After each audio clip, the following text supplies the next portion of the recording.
Hello friends, Laxmi's કિચનમાં તમારું સ્વાગત છે। આજે આપણે વધેલી રોટલીમાંથી એક નાસ્તો બનાવીશું। એના માટે આપણે ઠંડી રોટલી હોય તે લઈ લેવાની। જેમ કે બપોરે રોટલી બનાવી હોય તો આપણી વધી ગઈ હોય બહુ બધી તો આપણે લઈ લેવાની અને એમાંથી એક નાસ્તો બનાવી દઈશું સરસ। તો રોટલીને પહેલાં આપણે કટ કરી લઈશું।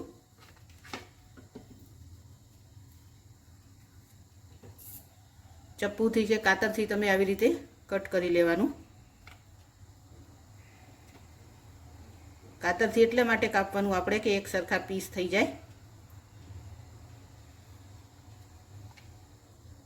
આપણે સાદી રીતે તો રોટલી વઘારીને ખાતા જ હોઈએ છીએ। આજે કંઈક અલગ રીતે આપણે બનાવીશું, જે બાળકોને નાસ્તામાં પણ લઈ જઈ શકાય છે અને બહુ જ સરસ લાગે છે। બધી જ રોટલી આપણે આવી રીતે કટ કરી લઈશું।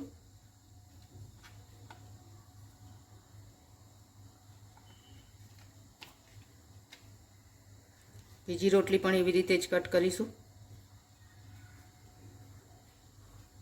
નાના પીસ કરવા હોય તો નાના પણ કરી શકાય, મોટા રાખવા હોય તો મોટા પણ રાખી શકાય।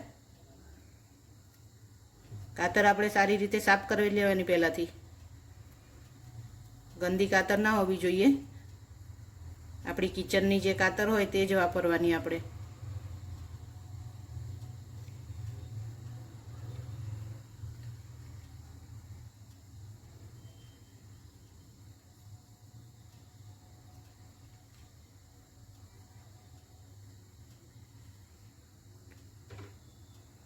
બધી જ રોટલીને આપણે આવી રીતે પીસ કરી લઈશું।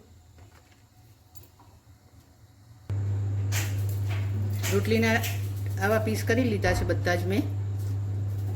આપણે આને તળી લઈશું હવે। તળવા માટે અહીંયા તેલ મૂકી દીધું છે મેં। તેલ ગરમ પણ થઈ ગયું છે। હવે આપણે થોડીક થોડીક રોટલી અંદર એડ કરતા જઈશું અને તળતા જઈશું। એકદમ ક્રિસ્પી બનાવીશું।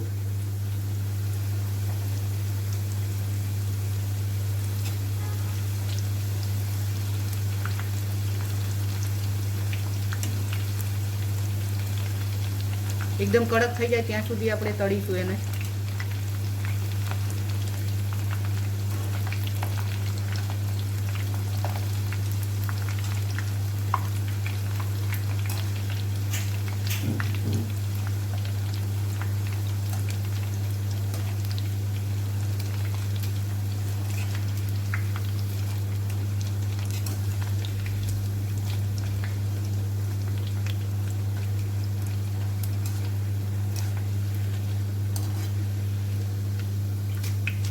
હજુ થોડીક વાર તળીશું।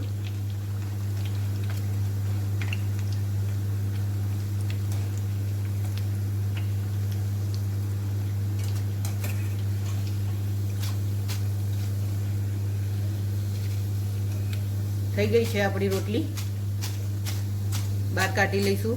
બીજી રોટલી પણ આપણે આવી જ રીતે તળી લઈશું। હવે તેલ બધું નિતારી લઈશું સારી રીતે।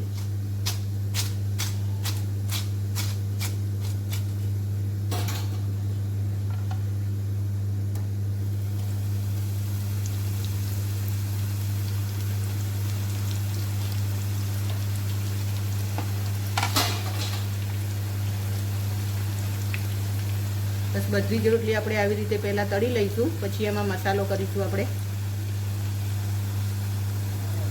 તો ફ્રેન્ડ્સ, તૈયાર છે આપણી તળેલી રોટલી। આપણે એમાં મસાલો કરી દઈશું હવે।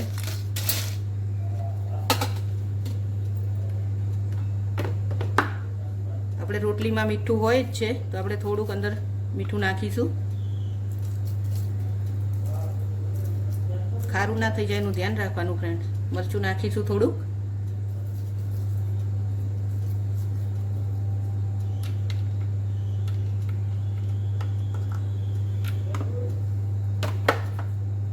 થોડોક આમચૂર પાવડર આપણે નાખીશું અંદર, ખાટી મીઠી કરીશું તો।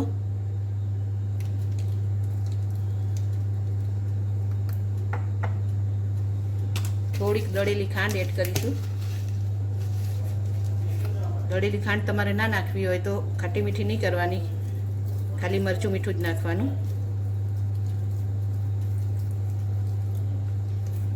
નાસ્તામાં છોકરાઓને આ બહુ જ ભાવશે ફ્રેન્ડ્સ. એકવાર બનાવજો. બ્લેક પેપર નાખીશું થોડુંક. ચાટ મસાલો નાખવો હોય તો પણ નાખી શકાય છે. બધું મિક્સ કરી લઈશું સરસ.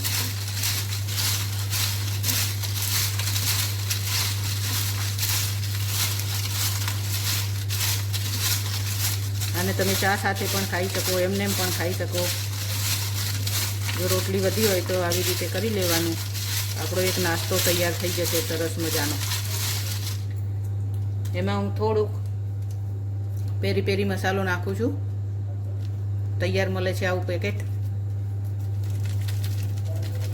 આનાથી સ્વાદ બહુ જ સારો આવે છે.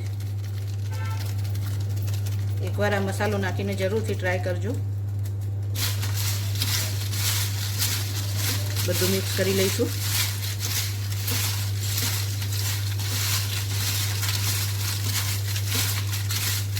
તૈયાર છે ફ્રેન્ડ્સ આપણી વધેલી રોટલીમાંથી એક નાસ્તો આપણો, જેને તમે લંચ બોક્સમાં પણ આપી શકો છો બાળકોને, અને ઘરે પણ ચા સાથે ખાઈ શકો છો.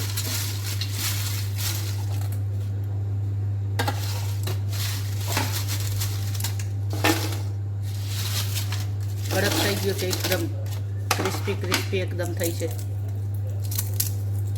એકદમ આપણી કડક પૂરી હોય છે એના જેવું લાગે છે. જુઓ ફ્રેન્ડ, તો તમે પણ જરૂરથી ટ્રાય કરજો એકવાર ફ્રેન્ડ.